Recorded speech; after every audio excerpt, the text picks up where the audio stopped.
Hello student, welcome to Ashish classes PCM PCB. बच्चों, आज हम लोग बायोलॉजी क्लास 12th में पढ़ेंगे इंपॉर्टेंट पीवाईक्यू क्वेश्चन, यानी प्रीवियस ईयर बोर्ड एग्जाम में पूछे गए इंपॉर्टेंट क्वेश्चन जो कि आने वाले बोर्ड एग्जाम 2024 के लिए हमारे लिए बहुत ही ज़्यादा इंपॉर्टेंट होने वाले हैं। तो इस लेक्चर में मैं आपको जितने भी क्वेश्चन पढ़ाऊँगा वो सभी क्वेश्चन आपके आने वाले बोर्ड एग्जाम्स के लिए बहुत ही ज़्यादा इंपॉर्टेंट है और इस लेक्चर से आपको बोर्ड एग्जाम में क्वेश्चन देखने को मिलेंगे। तो इससे पहले अगर आप चैनल पर नए हो तो चैनल को सब्सक्राइब करिए, वीडियो को लाइक और शेयर करें और बेल आइकन को प्रेस कर ले जिससे हर एक नोटिफिकेशन आपके पास पहुंच सके। ठीक है, तो चैनल को सब्सक्राइब जरूर कर लीजिएगा। और आप जितने भी मैं प्रीवियस ईयर क्वेश्चन पढ़ा रहा हूं बच्चों, वो सभी क्वेश्चन अगर आप देख लेंगे तो बायो में आपके बहुत ही अच्छे मार्क्स आएंगे क्लास 12th में। ठीक है, तो चलिए हम स्टार्ट करते हैं। क्वेश्चन नंबर फर्स्ट की बात करते हैं। डिफरेंस बिटवीन इनेट यानी inborn and immunity and acquired immunity. तो बच्चों यहाँ पर इस क्वेश्चन में हमें क्या करना है कि इनेट, देखो यहाँ पे हमें बताना है इनेट यानी इनबॉर्न इम्यूनिटी क्या होती है और एक्वायर्ड इम्यूनिटी क्या होती है, इन दोनों में डिफरेंस बताना है। तो सबसे पहला पॉइंट बच्चों, अगर हम बात करते हैं किसकी, इनेट यानी इनबॉर्न इम्यूनिटी। इनबॉर्न इम्यूनिटी होती क्या है, it is present since birth. तो बच्चों ये जो इनबॉर्न इम्यूनिटी होती है, इनेट एनर्जी इम्यूनिटी होती है, ये सिंस बर्थ होती है, मतलब जन्म से ही हमारे अंदर, हमारे बॉडी के अंदर होती है। जबकि हम एक्वायर्ड इम्यूनिटी की बात करते हैं तो it is acquired after the birth. ठीक है, तो ये हमें इम्यूनिटी बर्थ के बाद में एक्वायर्ड होती है, यानी इसकी ज़रूरत पड़ती है ना। बहुत सारी इम्यूनिटीज़ हमें जन्म के बाद ज़रूरत पड़ती है ना। उसी इम्यूनिटी को बोलते हैं हम लोग एक्वायर्ड इम्यूनिटी।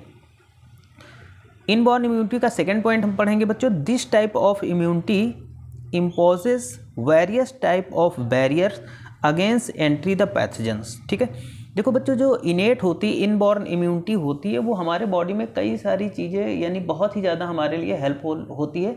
ये क्या करती है कि बाहर से जाने वाले जो भी पैथोजेंस होते हैं उनको बॉडी से अंदर जाने से रोकती है। ठीक है, अगर कोई भी पैथोजन बॉडी के अंदर जाता है तो उस पैथोजन को बॉडी के अंदर जाने से जो रोकने का काम करते हैं वो कौन करता है, इनेट यानी इनबॉर्न इम्यूनिटी करता है। ठीक है, उसी के यहाँ पर सेकेंड नंबर पॉइंट पढ़ेंगे एक्वायर्ड इम्यूनिटी में बच्चों। तो this immunity fight with pathogen which have entered the body with the help of its cell and antibodies. अब देखो बच्चों, यहाँ पर अगर हम बात करेंगे एक्वायर्ड इम्यूनिटी में क्या होता है कि जैसे कोई पैथोजेंस, कोई बैक्टीरिया या फंगस हमारे बॉडी के अंदर जब घुस जाता है तो वहाँ पर जो इम्यूनिटी इससे फाइट करती है उसको बोलते हैं बच्चों एक्वायर्ड इम्यूनिटी। ओके, समझ में आया होगा। आगे बात करेंगे बच्चों थर्ड पॉइंट की ओर, not differentiated in active and passive immunity. जो बच्चों इनबॉर्न इम्यूनिटी होती है वो एक्टिव और पैसिव इम्यूनिटी में डिफ्रेंशिएट नहीं होती है। जबकि अगर हम बात करें, there are two types of acquired immunity. Acquired immunity दो प्रकार की होती है, एक तो एक्टिव और दूसरा पैसिव इम्यूनिटी। ठीक है, ये डिफ्रेंशिएट होती है, जबकि इनेट इम्यूनिटी डिफ्रेंशिएट नहीं होती है। तो ये क्वेश्चन बच्चों बहुत ही ज़्यादा इंपॉर्टेंट है आपके लिए। जैसा कि मैं बता दूं, ये क्वेश्चन देख लीजिएगा आप, 2018, 19, 20 और 23 में पूछा गया प्रश्न है। तो बहुत ही ज़्यादा इंपॉर्टेंट क्वेश्चन है बच्चों, बहुत ही अच्छे तरीके से इसको तैयार कर लीजिएगा और जितना मैंने नोट करा है आप इतना ही तैयार कर लेंगे तो आपके लिए बहुत अच्छा होगा। चलते हैं क्वेश्चन नंबर सेकंड की ओर। क्वेश्चन नंबर सेकंड है बच्चों कि एक्टिव इम्यूनिटी और पैसिव इम्यूनिटी में हमें डिफरेंस बताना है। ठीक है, right the difference between active and passive immunity. देखो 2018, 19, 20 और 23 में पूछा गया क्वेश्चन है। तो क्वेश्चन तो कहीं ना कहीं बहुत ही ज़्यादा इंपॉर्टेंट है और बहुत ही ज़्यादा हेल्पफुल होने वाला है हमारे बोर्ड एग्जाम 2024 के लिए। सो बात करेंगे बच्चों एक्टिव इम्यूनिटी होता क्या है और पैसिव इम्यूनिटी होता क्या है। तो देखो बच्चों, जैसे हम बात करेंगे एक्टिव इम्यूनिटी की, तो एक्टिव इम्यूनिटी होती क्या है, when the self cell of an individual produce antibodies against pathogen, this type of immunity is called active immunity. Active immunity होता क्या है, जब कोई सेल है ना, किसी इंडिविजुअल की अगर कोई सेल क्या करती है कि अपने आप को प्रोटेक्ट करने के लिए किसी भी पैथोजेंस जैसे बैक्टीरिया हो गया, फंगस हो गया, वायरस हो गया, अगर वो बॉडी पर जाता, हमारे अंदर जाता है, तो जाने के बाद में हमारे बॉडी की जो सेल्स होती हैं वो अगर अपने प्रोटेक्शन के लिए, अपने सेल्फ प्रोटेक्शन के लिए अगर वो एंटीबॉडीज़ प्रोड्यूस करें, तो वो जो इम्यूनिटी होती है उसको बोलते हैं बच्चों एक्टिव इम्यूनिटी। ठीक, वहीं पर पैसिव इम्यूनिटी की बात करते हैं, when readymade antibodies prepared in the body of another organism are given to the individual to protect him from disease। अच्छा, पैसिव इम्यूनिटी क्या होता है? देखो, रेडीमेड एंटीबॉडीज़ देखा होगा, कभी कभी हमारा शरीर जब कमज़ोर पड़ जाता है या हम बीमार पड़ जाते हैं तो कुछ एंटीबॉडीज़ लेते हैं। ठीक है, एंटीबॉडीज़ हमारे बॉडी के अंदर डाली जाती हैं और डालने के बाद में वो हमें जा कर के जो भी हमें डिजीज़ होती है उससे हमें प्रोटेक्ट कर देती है। जैसे मान लो हमें फीवर हो गया, देखो जब फीवर हो जाता है तो हम लोग क्या करते हैं, टैबलेट खाते हैं या पैरासीटामॉल टैबलेट लेते हैं।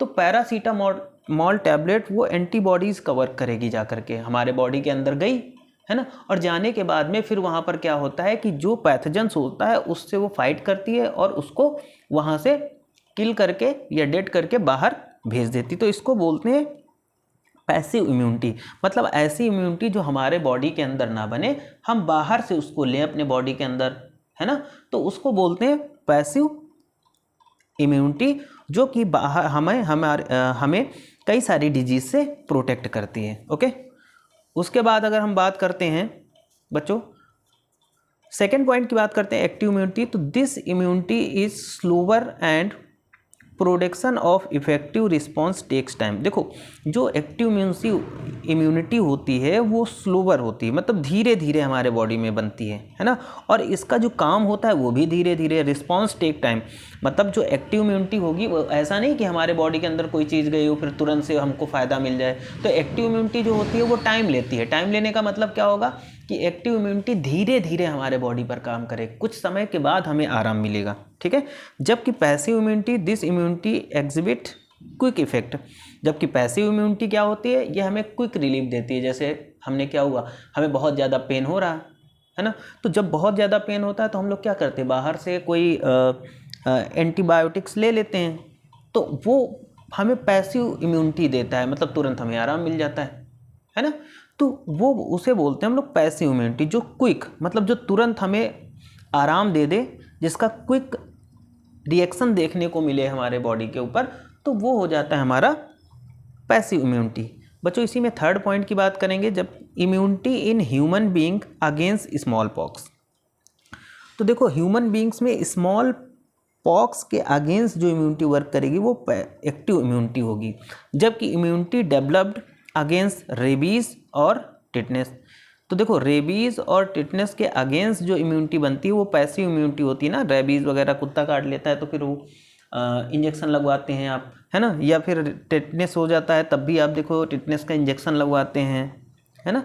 तो ये सब क्या होता है, ये इम्यूनिटी डेवलप्ड होती है अगेंस्ट द रेबीज़ और टिटनेस, जबकि ये जो हमारी एक्टिव एनर्जी होती है वो स्मॉल पॉक्स के अगेंस्ट डेवलप्ड होती है। बच्चों बहुत इंपॉर्टेंट क्वेश्चन है और कई बार पूछा गया, ये तो आप देख लें, लेकिन ये क्वेश्चन वेरी वेरी इंपॉर्टेंट है बच्चों। ठीक है, वेरी वेरी इंपॉर्टेंट है, तो नोट कर लीजिएगा इस क्वेश्चन को और बहुत अच्छे से समझ लीजिएगा। आने वाले बोर्ड एग्जाम्स में आपके लिए बहुत ही ज़्यादा इंपॉर्टेंट होने वाला है। ठीक है, चलते हैं क्वेश्चन नंबर थर्ड की ओर। क्वेश्चन नंबर थर्ड है बच्चों, right the B cell and T cell where are B cell and T cell formed, how do they differ from each other। अच्छा, B सेल और T सेल बनती कहाँ है और ये एक दूसरे से डिफरेंट कैसे है, तो ये भी प्रीवियस ईयर क्वेश्चन है, बोर्ड एग्जाम में पूछा गया क्वेश्चन है बच्चों। तो बच्चों अगर हम बात करेंगे बी सेल की, तो B cell are matured in bone marrow. तो जो बी सेल्स होती हैं वो बोन मैरो में मैच्योर होती हैं, जबकि हम टी सेल की बात करते हैं तो maturation of T sale tax place in thymus gland, यानी जो हमारा टी सेल, इनका जो टी सेल का मैचुरेशन होगा वो थाइमस ग्लैंड में होगा। ठीक है, अगर हम बात करेंगे बच्चों इसमें सेकेंड पॉइंट की बी सेल के बारे में बात करेंगे, तो provide protection against bacteria and virus. जो हमारी बी सेल्स होती हैं वो बैक्टीरिया और वायरस के अगेंस्ट हमें प्रोटेक्शन करते हैं, है ना। जबकि हम बात करते हैं टी सेल की, along with the bacteria and virus they provided protection against all type of pathogens like fungi, protozoa। ठीक है, तो देखो टी सेल क्या होता है कि बैक्टीरिया और वायरस से तो हमें प्रोटेक्ट करते हैं, लेकिन और भी जितने टाइप के पैथोजेंस होते हैं, चाहे हम फंगी की बात कर लें, प्रोटोजोआ की बात कर लें, तो इनसे भी हमारी प्रोटेक्शन करते हैं। ओके, आगे बात करेंगे बच्चों। अगर हम बात करते हैं यहाँ पर, हाँ देखो, अगर हम बात करेंगे बच्चों यहाँ पर life span of B cell is short. देखो बी सेल का जो लाइफ स्पेन होता है, जो जीवन काल होता है, वो बहुत ही कम होता है, शॉर्ट होता है। जबकि हम बात करेंगे टी सेल, तो life span of T cell are long, ये लंबे समय तक के लिए जिंदा रहती हैं। ओके, उसके बाद बच्चों अगर हम बात करेंगे, दे सेक्रेट एंटीबॉडीज़। जो हमारी बी सेल होती है वो एंटीबॉडी को का सेक्रीजन करती हैं। जबकि हम बात करेंगे टी सेल की, तो दे सेक्रेट लिम्फोकाइंस। ठीक है, उसके बाद यहाँ पर बात करेंगे ओनली वन एक्टिव टाइप, है ना, ये केवल एक टाइप के एक्टिव होते हैं।